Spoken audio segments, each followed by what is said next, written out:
All right, guys, welcome to another KevCAM night class tonight. Tonight, I have Mr. Tim Micah helping out, answer questions and concerns that pop up along the way. Tim, are you with us? Yep, good evening, everybody. Yeah, so for those of you guys that are new, I see a couple new names in the list of everybody that I can see here. For those of you guys that are new to the night classes are solely dedicated just for training and talking subjects of what you guys want to hear and learn on. And what we do is we use GoToWebinar, and everybody is currently in mute, and that's just to eliminate any background noise. But if you guys do have questions, and I definitely urge if you guys have them, let us know.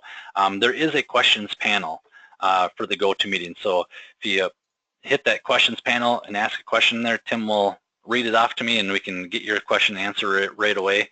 And that's kind of how the GoToWebinar works. Now, like I said, these classes are solely dedicated for you guys. So any of your guys' input, let us know, and we'll send you a free hat and T-shirt on those ideas and stuff. And we have a lot of great ideas that you guys have sent in already. So let's see, how do I get the test to stop?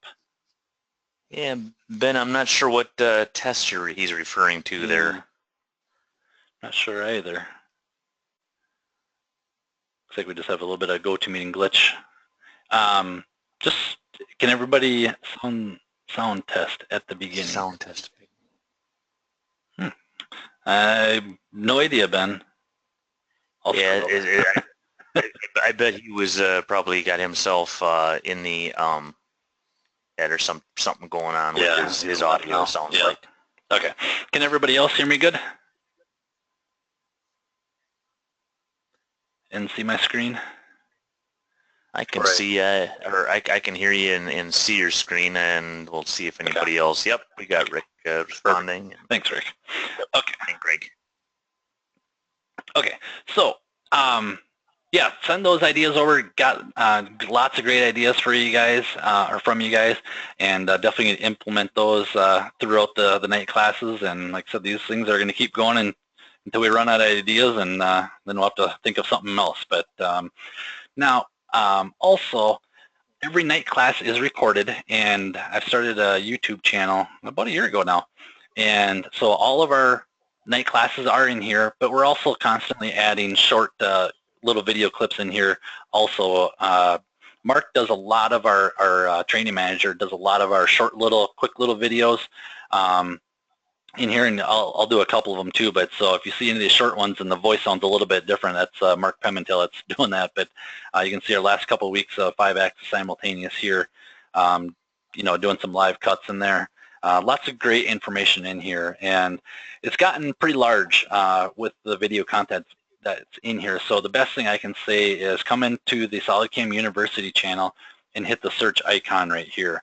And what I'll do is, I forgot to give you guys my email address so you can send me those ideas. So let me paste that, and I'll put that into the chat. And then I will also copy this over for you guys and have that in there, and subscribe to it so you guys can see when the new videos come out. But definitely a great spot to learn in here also. And there is a couple different playlists for those of you guys that are a little bit newer to it. We have a night class playlist, turning, 2D functionality, getting started with AdventureCAM and whatnot. So lots of great content in there for you guys. And like I said, if you guys want to see something added in there, definitely let us know, or let me know, and we'll definitely add that in there for you guys. So, but and Kevin, just want to give you a quick thank you for doing these classes each week, and I know the customers really appreciate it. Looks like Ben, you're back in there. And I had a couple comments there that the answer OK click box, I think, was probably what Ben was looking for in the audio settings on the meeting. So, so, and Kevin, hey, you probably haven't started recording yet, so I'll probably just give you a reminder on that. Nope, it's recording. We're recording right now. Oh. So we're good. Okay, perfect. Okay, let's get into it. So tonight we are doing perpendicular to curve. Perpendicular to curve, they're kind of like when we did perpendicular to curve with the HSS. Not a lot of times that that I kind of come across using perpendicular to curve. So what I've done is kind of taken that same part that we did parallel to surface and parallel to curve, and I'll kind of show you the difference of the tool path there, and then we'll actually cut our impeller blade that we've been kind of going back and forth on with perpendicular to curve, and then we'll actually hop back over to that HSS part that we did a few weeks ago with perpendicular to curve and cut that, showing the 5-axis on how we can get that head to rotate in all the directions that we're looking for. So you'll see this one right here is our original parallel to surface. So now what we're going to do is do the perpendicular. So our tool path is going to be going straight up and down here.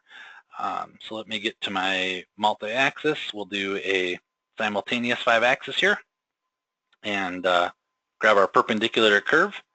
Now our geometry is, and since I already did this one in parallel to the surface, I'll just grab that same geometry.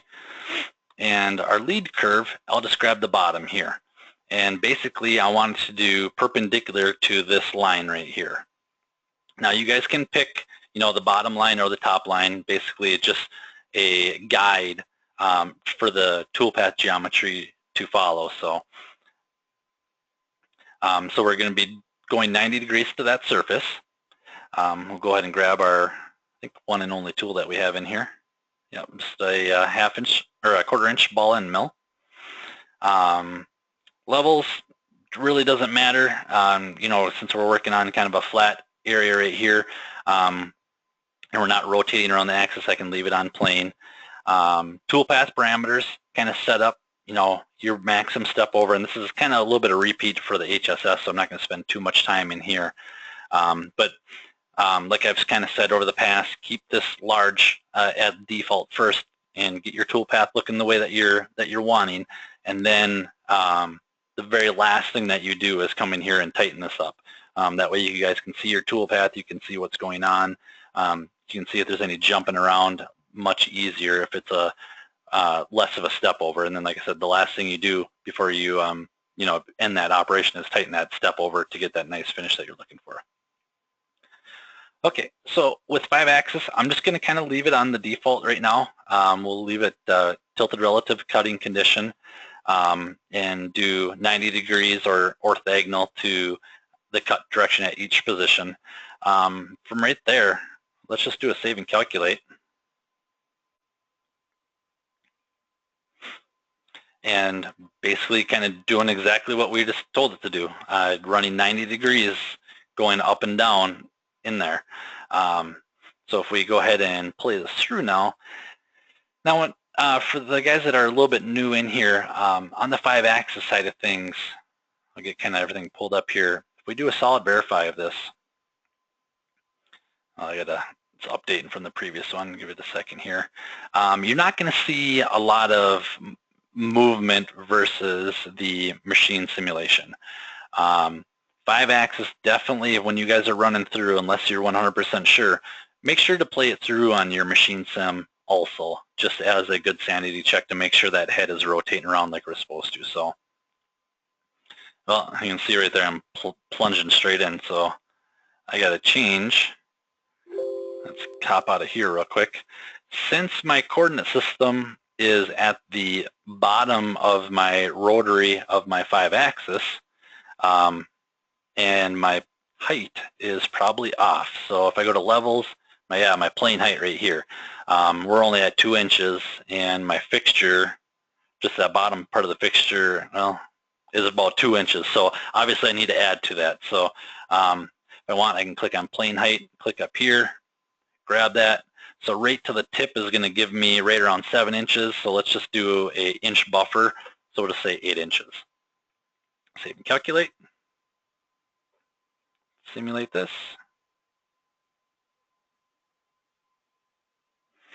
And let's go ahead and I'll slow it down a little bit. Play this through here. And I have it skipping every couple steps here, so let me adjust this for you guys. Yeah, every 100 steps. Let's show every single step here. So just kind of working around, keeping, like I said, 90 degrees to that surface. Get that nice finish in there, and that's by picking that orthogonal to that surface there. So no matter what's going on, it's going to keep that cutter 90 degrees to the ball of that surface there. So it looks good right there. Then we can play this through a little bit faster here, but let's pause it. And like I said, let's just check our machine sim real quick.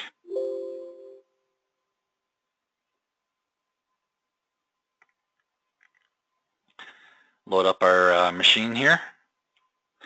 Now, does everybody that's on here, do they have machine sim?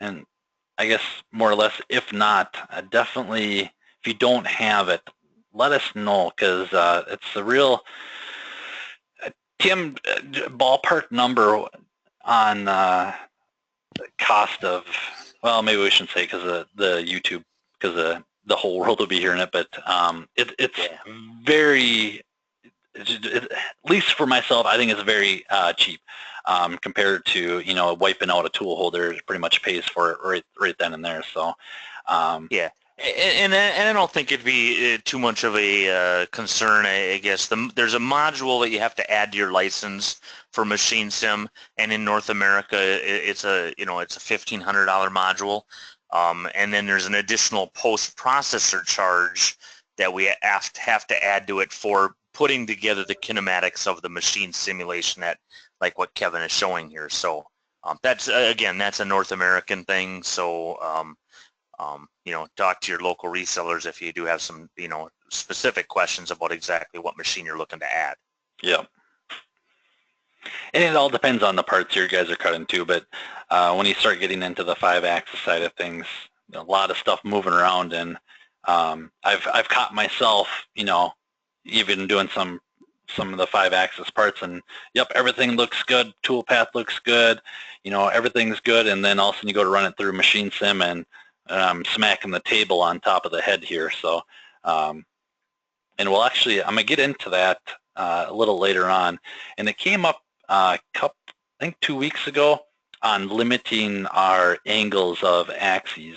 And I'll kind of go into a little bit of explanation on how that kind of works too. So, but like I said, guys, not much too perpendicular to curve. Pretty simple, easy. Like I said, we're just kind of, like I said before, the default values are great in here.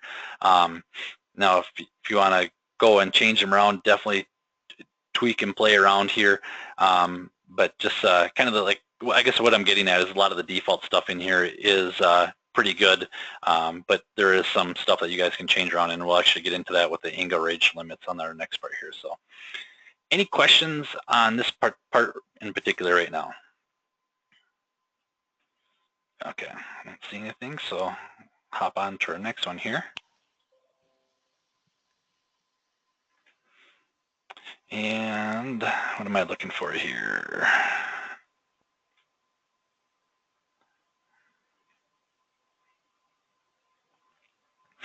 Okay, so this one, a little bit of review. I know you guys seen this part before, and it's not gonna lie, guys, it's a little tough trying to find these parts to go for perpendicular to 5-axis here. So this one, I'm kind of going about the same way. Obviously on this one, parallel to a curve or parallel to the surface is going to be the ideal, but I can still grab perpendicular to curve and kind of show you guys what we're doing here. So let me grab our drive here, and yep, that one looks good. I grabbed a couple of lead curves because I was just kind of playing around here. So this one right here, just grab the top edge right here and basically telling it to go 90. Like I said, this is not, the most ideal circumstance for perpendicular curve, but I know there's a lot of 5-axis parts out there, or even 3-axis or 4-axis parts out there that perpendicular does come into place. Just trying to get the best ones out here for you guys. So we'll do those two faces, and let's go ahead and grab, let's just do, let me grab tool number 3 here. Levels, I'm going to switch this back to cylinder, and we'll just put it at 40 millimeters. Toolpath parameters, I'll just leave it at default for temporarily here. And what I'm going to do is switch this over to spiral. And let's go to our tool axis control here, and I'll leave, well, I know that I want to cut this at a 20 degree going in here. So I'll do a 20 degree leg angle, so it's cutting on the side of the cutter, and then also going to kick it over 20 degrees so it can get in there a little bit deeper, so we're kind of cutting this way right here. Now, do a quick save and calculate here. And one thing I did notice is, oh, let me grab, I want to follow the ISO lines. Depending on the tool or the geometry that you guys picked for the perpendicular to the curve is going to kind of throw off your tilt angles, is all determined off of that. So you can see right now I'm starting on the end portion, so I want to get that switched around. So go to my toolpath parameters, click the flip step over,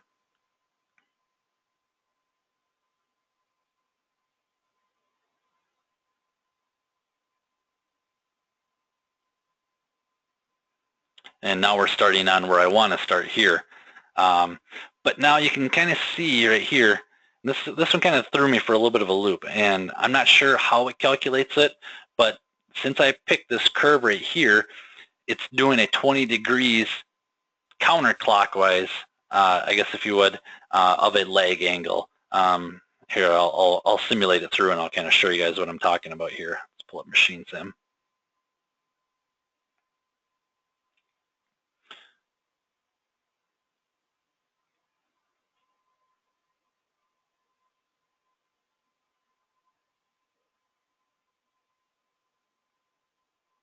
So we're kicked way over the wrong direction. So we're doing a backwards 20 degrees of what I want to do. And you can see I'm already crashing into there. So what I'll do is switch this around. And you guys can put negative values in here. Save and calculate now.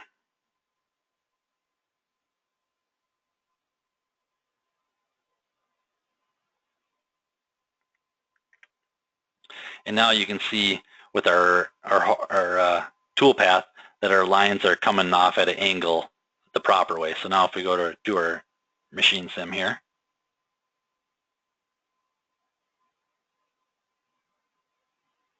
now you can see that we're working in the right angle that we want to be at. And just kind of doing the same thing as what we were doing before with, you know, parallel to a curve or parallel to surface. Just kind of going around that entire part. Like I said, we're kicked over at 20 degrees. So if you look kind of straight up and down, you can see the tool is at 20 degrees there. But if I turn off my machine housing here, we're actually using, and I'll pause this, the 20 degree angle of the cutter right here. So as we're going around, let's slow it down a little bit here. We're not working on the tip, we're working on the side of that ball to get a little bit nicer finish. I know it's a little bit of a repeat for some of the guys that have been sitting through the 5-axis before, but you can see we're utilizing that side of that cutter, cutting that surface. So all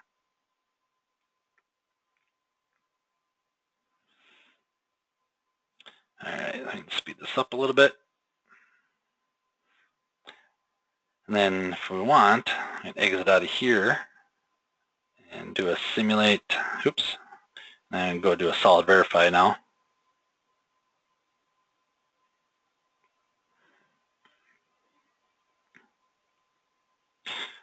Come on, waiting for my 3D mouse to kick in. And if I just kind of pause this here, you can kind of see, get a little bit better view. There's the 20 degrees, you know, off to the right side there, and cutting on 20 degrees of that ball down here. So Any questions, guys, with this part here? You said unfortunately, I don't have anything too interesting with perpendicular to curve, but we'll go ahead and do that other HSS part for you. And not seeing any questions there, so. Perfect. Looking good. All right, so let me close out of this.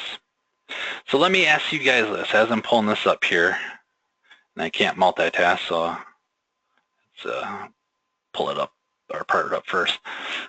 For those, have you guys been, I know Ronnie, you've done one, I think George, you've done one, but we're doing a new survey at SolidCAM. Kind of want to know what you guys think of the software and let us know how we're doing on the software side of things. So if I go right here, you guys can actually put a review in there, kind of like, I don't know if you guys do Amazon or not, but is there anybody, let's see, I think Norman, I'm not sure if you've done one, but what I'll do is you guys can come in here and you can tell it's a 1-star or 2-star, 3-star, 4-star, or 5-star. Give us a quick little comment of what you guys think, and just put your first name, last name, company, and email address, and submit it in there, and just let us know how we're doing.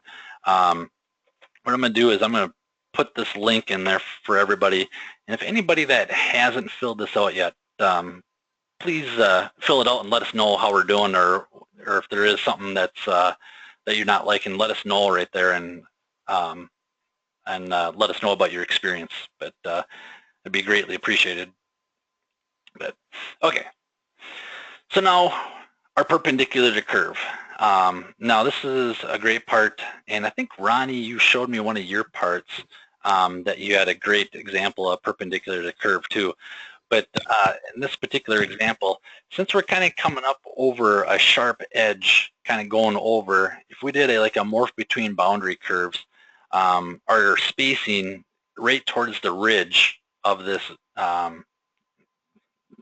angle piece here, I guess you would say, we're going to have a pretty large step over. Even though that we can tighten it up, we're not going to get the nicest looking surface in there. So what we can do is do perpendicular to curve, so we're actually going back and forth going around this curve. So, and this is the same part that we went over with HSS with perpendicular to curve, but now what I want to do is show you guys the 5-axis portion of it, and get a little bit nicer finish, because we can kind of use the side of the cutter, kind of like what we talked about, and all that good stuff there. So so we'll get into the 5-axis here and start going. And Ben had a good comment there. He's kind of talking about the versatility and the way, how much control you have over the toolpath.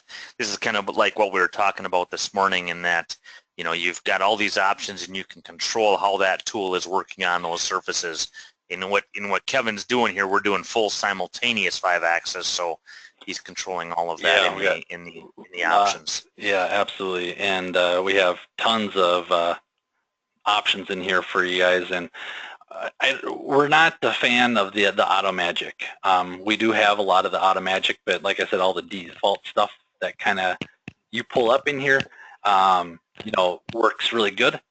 But if there is that certain scenario that you want to customize it or get more tool control, we definitely have those options in there. So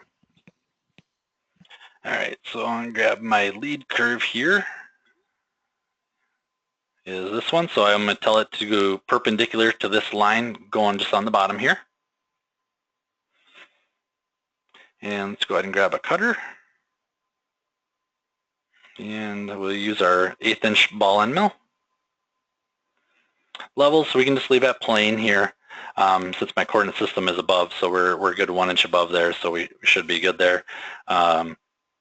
Toolpath parameters, we'll just leave it at our step over at 50 thou. Leave our sorting at zigzag, kind of going back and forth through it. And let's get over to our tool axis control. And I'm just going to leave it tilted relative cutting condition. I want to follow the flow of that surface, so I'm going to say follow the ISO line direction here. and we'll just kind of leave everything at it is right now. So let's go ahead and do a save and calculate.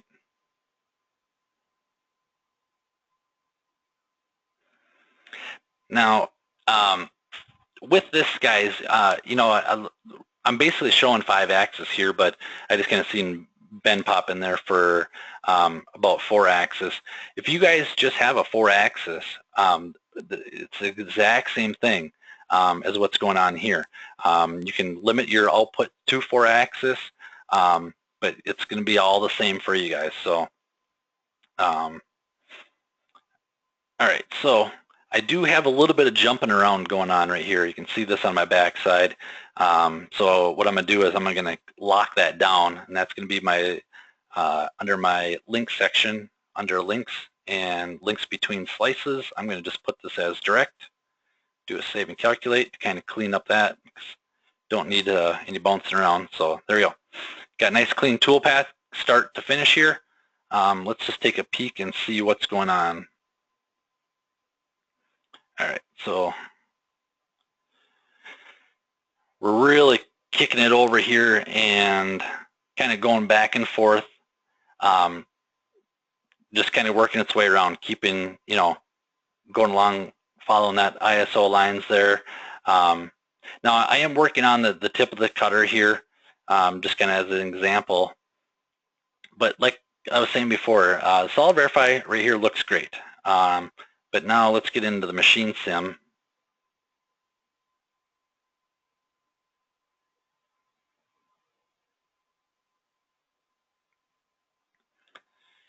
And get a part loaded in here. And why is my tool so far out of the spindle? Let's try this again here.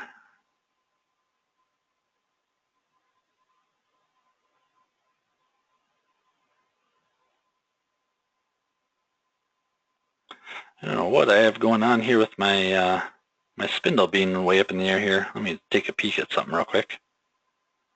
Tool select.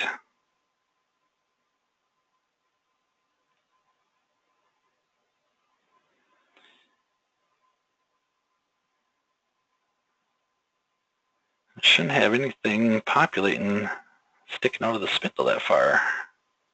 Save that. And let's get the machine sim again.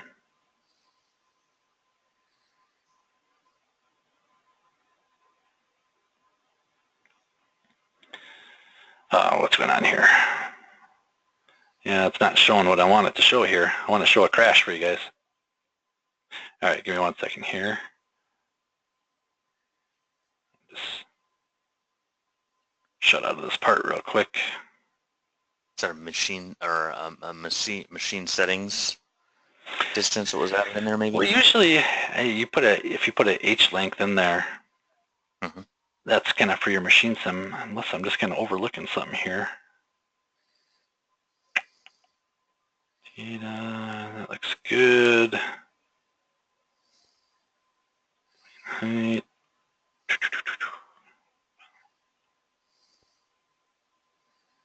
Everything looks good. What am I missing here?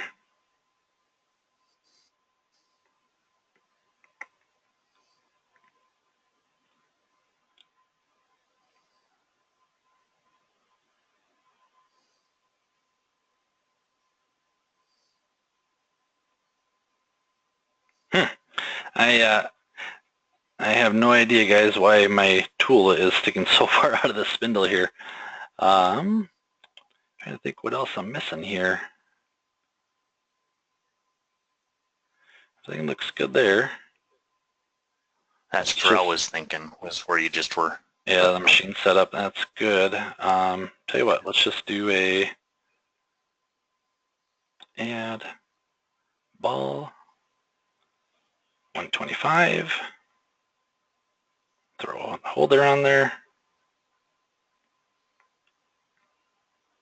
Actually, I gotta suck that up in the holder a little bit here.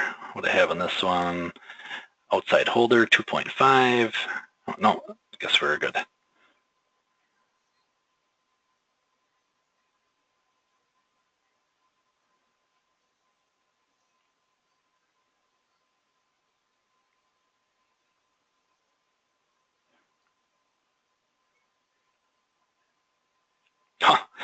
I got something definitely going on here with my, it's either my VMID file just for this particular part or my machine sim for this particular part here. Well, I guess we'll keep going forward here. Yeah, I'm not sure why I'm sticking off in La La Land here. I'll get that figured out, but okay. So what's kind of going on here is, I'll speed it up a little bit. Right there, I'd be hitting my head against the table here. Let's see, I got a couple guys writing in here. Is it the collision checking on the holder? No, it's not that. Boy, I am just stumped here. I want to show this crashing for you guys here, but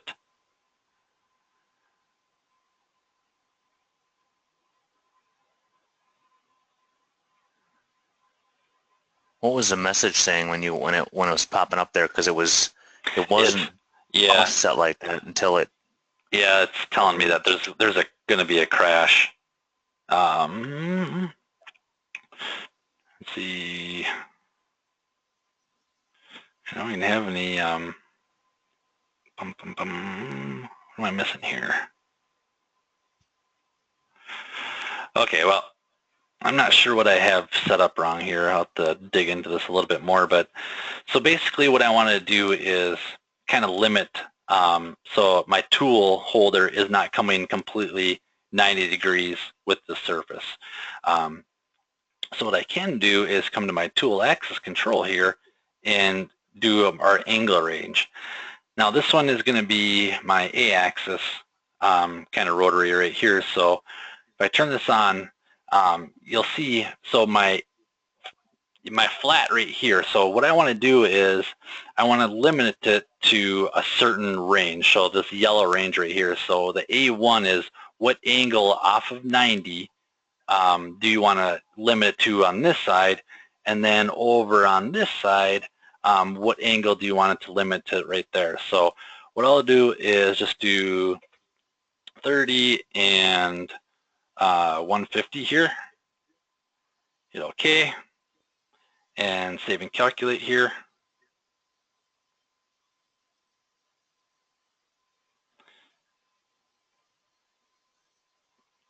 So now, slow it down a little bit here.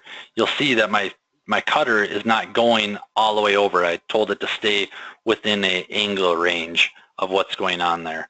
So that way I know that my head is not going to crash in there. So like I said, a lot of nice features in here to angle it down. Now, one other thing I wanted to kind of show you guys here is, let's see if this machine sim will work now.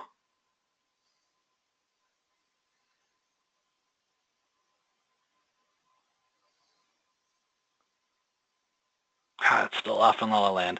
Okay, give me 1 second here. I bet I can get this to work. Move this over here. Actually, go over here. And give me 1 second here, guys. And we'll do perpendicular.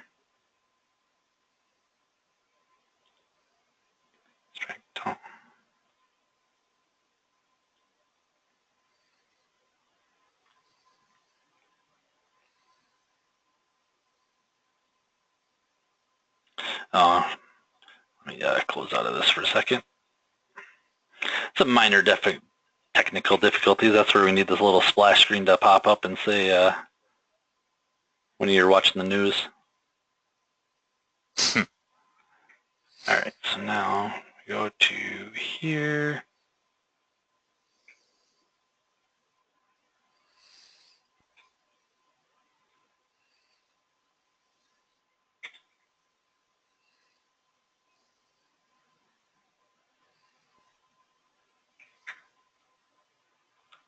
Nope. I got something going on with my machine sim here that I know it was right before. Okay, so what I want you guys to watch, if I leave it in this view right here,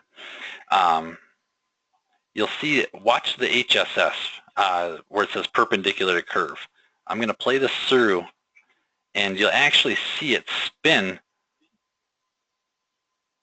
You'll do one pass here,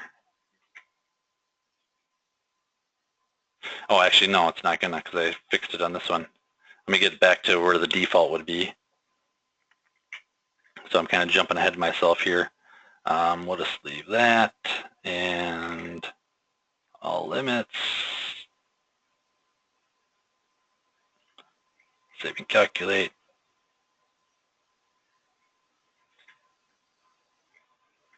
All right, so let's do simulate, machine sim.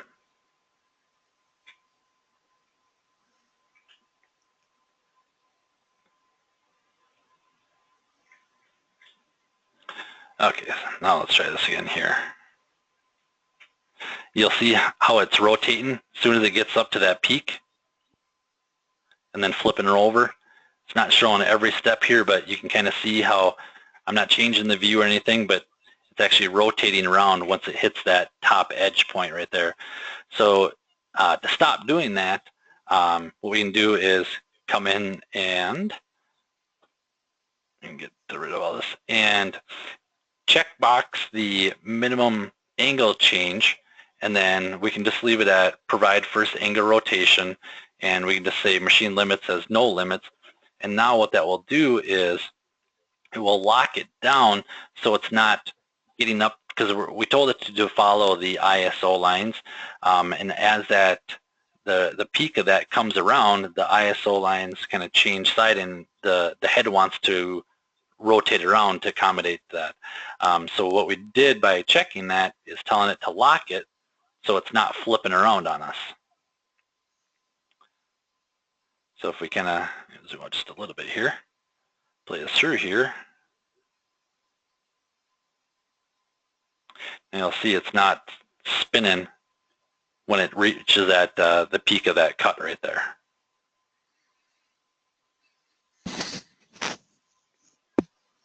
So like Tim was saying, a lot of great stuff in here. I'm trying to go through with the night classes and show you guys every little piece of the pie here, but or everything that's kind of included in there with a fine-tooth comb. But unfortunately, some of the parts I'm having a hard time finding stuff to kind of cover with that, especially when we're doing, you know, the tilt rotations and stuff like that. But and Kevin, there's a question there regarding computer horsepower, CPU, you know, using multi-core computer processing plus RAM requirements. As Ben's mentioning, there's quite a bit of calculation going on with the graphics there. Yeah, there is. And you know, the nice thing is there's a lot going on here right now, especially if I get the housing in there. You know, and you can see stuff that's going on in there. Now, I'm running a pretty basic system, and I think I went over this one other time here, but let me bring it up for you guys here. Here is a good starting line. Now, this is pretty close to what I'm running right now, is a mid-range computer. If I can get the words out, the NVIDIA Quadro card is a very good card. You know, to show you my exact, you know, what I'm running here is Space Manager, and I am running a NVIDIA Quadro K3100M. Kind of comes with one of the cards, the K series comes with the Dell Precision 6800 laptop. So you guys don't need anything super extreme, but the higher you go, the faster your calculations are going to be, the faster your simulation. Now, the thing what you'll see is when it starts, if I go too fast here, it just gets really choppy. Hopefully you guys can see that. That's just because my computer graphics card just can't keep up and show every single rotation of what's going on around when I'm going that fast. And that's only when you really get into the machine sim side of things. If you get into the solid verify, run it all the way up, it's going to show you every single move that's going on there.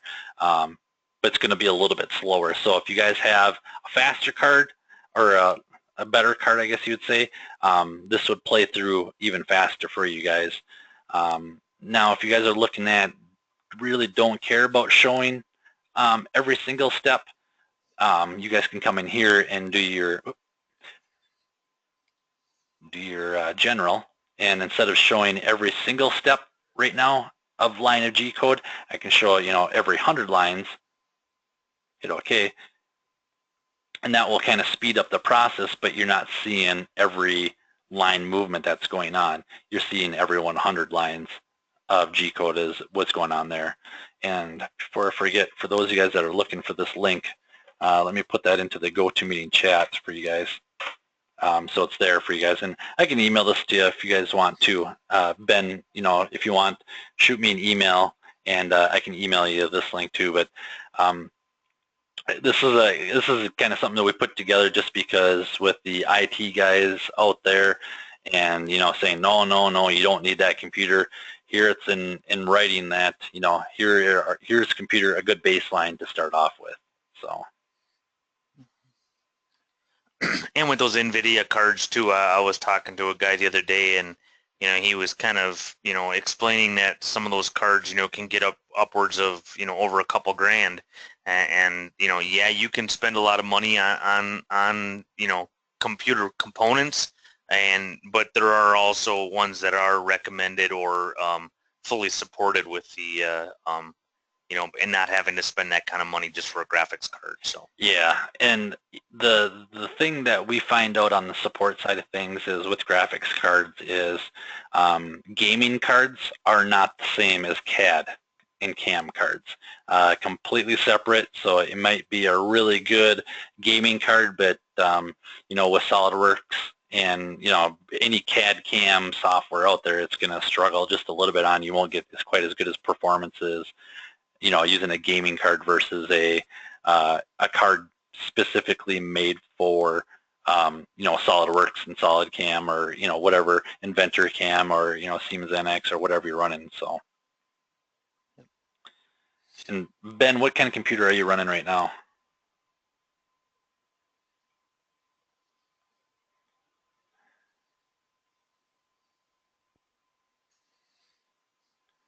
Let's try to help you guys out as much as possible here. Yeah, and we can follow up with that stuff afterwards too, Ben, if you like. So, you got my contact information. We can. Oh, we got something. But I got i5 in it. Yeah, i5. It's a little slower. Something to kind of help you out, Ben, too, is I don't know. I've kind of mentioned this before too. Is this Intel Extreme Tuning that might help out your i5 a little bit better. You can overclock it in a safe mode by a little bit. So you can see like right now, default is 3.5 gigahertz, and now I'm running 3.7 by overclocking a little bit. So if you guys want, I can give that to you also too, Ben. That'll help you out. But that i5 processor, a little outdated, a little bit slower. So if you guys hop up to that i7, you'll definitely see a significant increase. When you hit the save and calculate button, and when you hit the verification side of things. So, and to answer your question, yeah, we're using multiple cores. So, as many cores as you guys have, we're utilizing all those cores. So, all right, guys, that's all I have for tonight. Now, Ronnie brought up a great point. When it gets into these small little radiuses down here at the bottom, that's where perpendicular to curve really comes in handy too on those small little radiuses. Instead of going back and forth, you're not going to get as nice of a finish if you're just kind of doing a quick little up and down movement in there. So thank you, Ronnie, for pointing that out. It's great getting you guys' input on this stuff too. So Tim, can you, or anybody else have any other questions? Yeah, I've been kind of keeping a pretty close eye on them. There were just a few like that one there that you picked up from Ronnie. But yeah, I don't see any others that we oversaw. Perfect. Well, if you guys have, like I said, if you guys have a free second, and if you haven't filled this out already, definitely come check this out. I'll put the link in there, or you guys can shoot me a link. You won't be able to come to the website and directly write a review. I'll have to give you a link to it. and let us know how we're doing. But like I said, guys, this is being recorded, so it'll be up on YouTube later on tonight. But if you guys have any questions, please, I can't stress enough, definitely shoot me an email. Let me know what I can do to help out for you guys. And if I can't find the answer, we'll get the answer figured out for you. Actually had Jeff Swoden. I don't see he's in here tonight. He had me on a stumper of iron machining questions, so we got development involved right away. And development said it was just the thinking of it was just a little bit different, and they changed around in 2017. So, but I guess with that being said, guys, next week we are going to get into some much more interesting parts. I got Justin working on some good 5-axis morph between boundary curve parts for you guys. I got Greg working on it. I got some other parts that are coming from you guys. So next week should be a much more interesting week. We shouldn't see any repeat parts in here. But I can't thank you guys enough for attending the class tonight. Like I said, if there is any questions or concerns or something that you guys would like to see different in the night class, definitely let me know, because these are geared for you guys. So just let us know what we can do to help you guys out. So. Yeah, and I'll echo that too as well. Customers, it's because of you guys that we do this, and you guys are why we are here. So, we appreciate you attending and you being customers in your business. So, Kevin, also want to say thank you for going above and beyond and doing these classes every week, and doing a great job with taking care of the customers. Yeah, absolutely, guys. Yeah, let us know what we can do to help you guys out. My main goal for you guys is for those of you guys that have used other CAM softwares in the past, to come to SolidCAM and get the absolute best training support that you guys can ever receive, and especially on the post-processor side. So, yeah, let us know what we can do to improve, and what we can do to help you guys out. But thanks again for taking the night on well, at least it's nice not storming here right now in Minnesota, but nice night, and we'll see you guys next week. All right, bye-bye, guys. All right, thanks a lot, Kevin. Yep, bye-bye. Bye.